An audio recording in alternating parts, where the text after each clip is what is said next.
I'm so bloated. And I'm like, why can't I feel good about my body? Guilt-free snacks, I hate that term.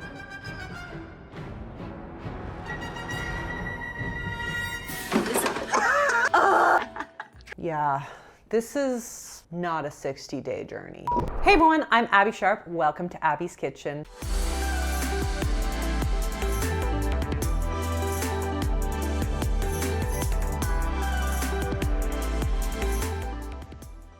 Today's video is sponsored by Built Bar, and we are back with part 6 of our review of Jaclyn Hill's weight loss journey. But first, let me tell you about my sponsor, Built Bar. So filming time in my house means snack time, and I love that. I also love that I get to take you guys along with me for my little morning nosh here.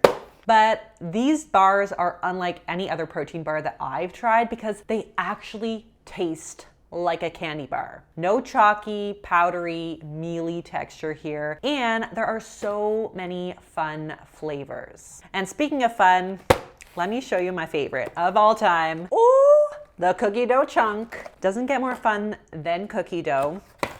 Quote me on that, quote me on that. I actually stole that quote from my 4-year-old son. I got a full box of fun here, folks. And this is my fave. 15 grams of protein. Ooh, like actual chunks of cookie dough.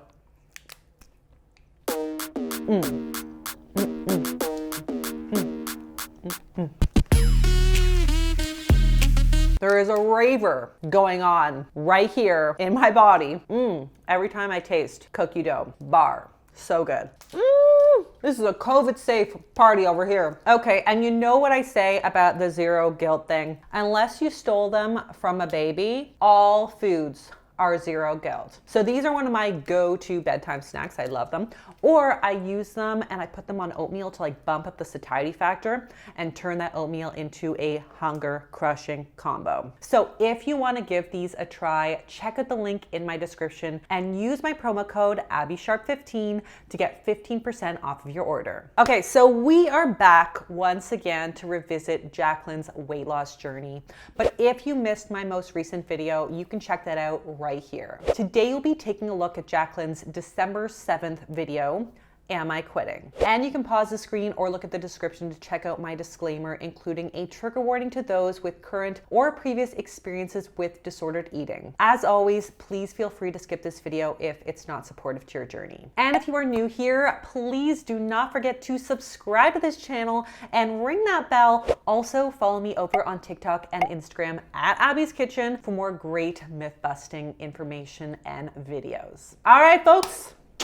Let's get into it. The number one question I've been getting is, am I quitting this whole Jaclyn's Journey series on my channel? And the answer is absolutely hell no. I am not quitting, but I am taking a quick little break. That's why I have not uploaded. That is some expert clickbait right there. This is kind of why I don't think having a weight loss series is particularly helpful. You know, we might as well just label this series as life, because manipulating or maintaining weight is not a 60-day journey. It's a life journey. It's just life. The journey is life. I started going back to therapy. When it comes to my journey, I personally, in this moment, I am focused 100% on my mental health. Okay, if you recall the last time we caught up with Jaclyn, she mentioned deciding to go back to therapy to address her anxiety and depression. So I am glad to hear that she's remained committed to putting her mental health first and that she's taking a pause on the intentional weight loss, especially since we know that weight loss or gain is rarely just about the food, but rather it's often related to mental health issues at its core. And for folks who specifically struggle with body image issues, extreme shifts in weight can further challenge mental health, which ultimately becomes a vicious cycle. So in Jaclyn's case, putting the focus on her emotional well-being is likely the best thing she can do for her health. I am currently at the exact same weight that I was last time you guys saw me here on camera, which I'm really, really happy about because I lost, I think, 12 pounds. I got down to 170 and then I just like went out of town and ate so much and I went up to 172 and I've just been sitting at 172 now for a while, for a couple of weeks since you guys saw me last. So hearing Jaclyn discuss her happiness and satisfaction with her weight loss is a complete 180 from how she was feeling in her previous video. And I am here for it. If you recall, when Jaclyn initially experienced the 2-pound jump in her weight, it triggered an intense emotional spiral, which led to an all or nothing Last Supper episode. But now we're seeing her reframe and accept her achievements with gratitude and pride, and that may be a sign that she's actually doing some great work in therapy these past few months. So I'm really happy to see that. I've learned how to make healthier decisions where I'm not losing and I'm also not gaining. You know what I'm saying? Which I feel like is pretty good, because before I was just gaining because I was just like eating whatever I wanted. So it sounds like Jaclyn is settling into her set point where maintaining her weight is more effortless and maybe even intuitive. Maybe. I get asked a lot about set point weight, and while there are a lot of theories floating around out there, it seems likely that we have basically like a weight range where our bodies are just most comfortable. We can float within this range with relative ease if we're listening to our body, but when we start to defy it through extreme diets, that's when we find ourselves on the outskirts. And that seems to be what Jaclyn experienced in the wake of her very restrictive diet. She gained because she was eating whatever she wanted, as we would expect one to do when faced with extreme restriction and denial. It may take time to accept her natural body at the weight that it's at now, which may actually be her healthy, happy weight, but doing so may be the key to preventing her set point from shifting further up. I have learned not to eat late at night because it is not good for me in any way, shape, or form. I wake up not feeling as well. I'm so bloated. Like, I feel like crap all around, not to mention, I feel like when you eat late at night, like that just literally stores fat. And I used to do that. I would like eat chips or whatever, cheese and crackers, and then go to sleep 20 minutes later. And give me so much acid reflux and digestion, so I've stopped doing that. Okay, so let's debunk this myth, shall we? So the idea that eating at night causes weight gain comes from animal studies suggesting that mice would gain weight when they ate in opposition to their circadian rhythms. But friendly reminder, folks, that we are not mice, we are humans, and human research tells a slightly different story. Now, I've discussed this in more detail in my videos on intermittent fasting, but while we do see some benefits of fasting for metabolic flexibility, and we also know that there are some metabolic and glucose regulation benefits to eating in line with our circadian rhythm, we also know that all of this ultimately gets overruled when calories come into play.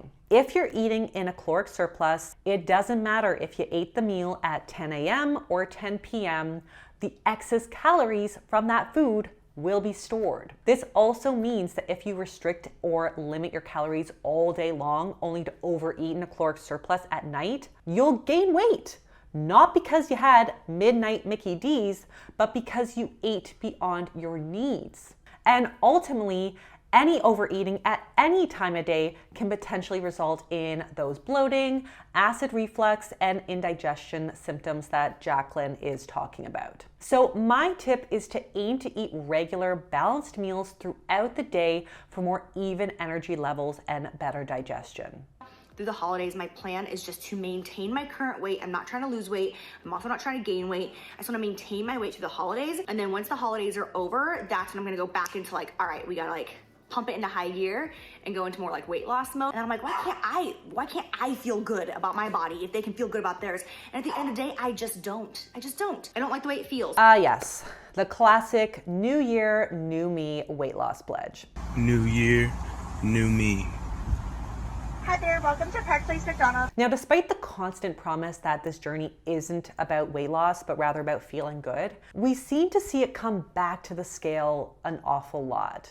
And based on Jaclyn's past experience with the scale, I am worried that this is just going to trigger disappointment, deprivation, extreme restriction, and ultimately chaotic emotional eating that further sabotages her goals. So I would still love to see Jaclyn start focusing on non-weight related health behaviors while exploring non-food coping strategies in therapy. I'm gonna jump into the snack portion now and show you guys things I have been loving, like guilt-free snacks. I hate that term because it's like, if you wanna eat a bag of Doritos, eat it and don't feel guilty. Who cares? Do you? But also the kind of snacks where it's like, you're not gonna feel nasty afterwards. They're not gonna be like, feel bloated and gross. Is anyone familiar with the old phrase, what the actual does that mean? I mean, I am getting a lot of mixed messages, and if I can't make sense of them, I'm not sure how her followers could be expected to either. First of all, if you don't believe in snacks inducing guilt, then don't kick off the section of the video calling them guilt-free snack. If you hate the term, then don't use it. Don't add to the acceptance of that mentality. Second, I think anyone who's watched Jaclyn's journey has become privy to her own propensity for emotionally fueled food language. So she has a history of expressing guilt for her food choices. I'm literally sitting here eating pizza. This is, I feel like, the world's biggest failure as far as my journey goes. I ate like I drank like I feel like I'm ready to go home. And I'm really excited to hear her making an effort to acknowledge this problematic language pattern and to shift to a more neutral way of discussing food. But I would say that calling out foods for how nasty or gross they make you feel isn't exactly a gentle approach either. It's not unlike the common diet industry's attempt to rebrand itself away from explicit weight loss diets to wellness, or calling belly fat instead bloat. And again, I don't think Jaclyn's trying to be sneaky here. She's just as engrossed in this culture as you and I are. But I bring this up to help you all recognize this as still diet culture talking, and to remind you that, eating pizza or Doritos doesn't need to make you feel nasty. And on the flip side, drinking celery juice doesn't necessarily make you feel clean. We need to learn how to collect that data for ourselves. And hey, sometimes a handful of chips just hits right. But I don't want to torture myself, so I need to snack. So let's talk about some of my favorite snacks that don't make me feel like crap, that don't bloat me, and are low in calories. Agreed. No need to torture yourself and skip the snack. But I want to remind you that snacks don't have to be low cal to not bloat or make one feel like crap. Low cal shouldn't be a prerequisite for a feel-good snack. In fact, if you watch my videos on bloating here and here, you'll know that low-calorie snacks can often be the cause of bloating by means of adding excess air, fiber, or other bloating additives to the gut. Truffle Marcona almonds, they are so crunchy, they're so salty and so truffly. Now keep in mind, if you eat a lot of nuts, they are fattening.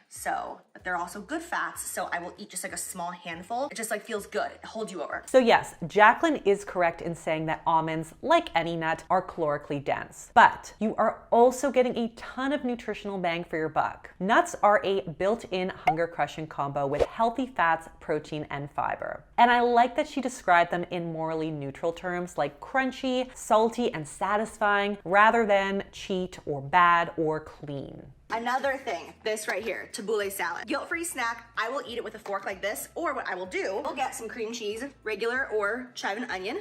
Then I'll grab one of these wraps. I will just put some cream cheese on one of these wraps. I'll light them out. I'll take a bunch of tabbouleh salad. I'll put it on top. I'll just wrap it up and eat it like a burrito. Again, another guilt-free slip, but I also get that it takes a lot of time to unlearn some of that deeply ingrained language. But I do love that we've got fiber from the salad and the wrap and some fat from the cream cheese. I mean, I'd probably add in a little extra protein, like some canned chickpeas or leftover chicken in there, but otherwise, I would say this is an easy, satisfying mini meal. First things first right here, hummus. With the chickpea crackers, you guys, so freaking good. And then obviously you can do celery, you can do cucumbers, you can do carrots. Bell pepper.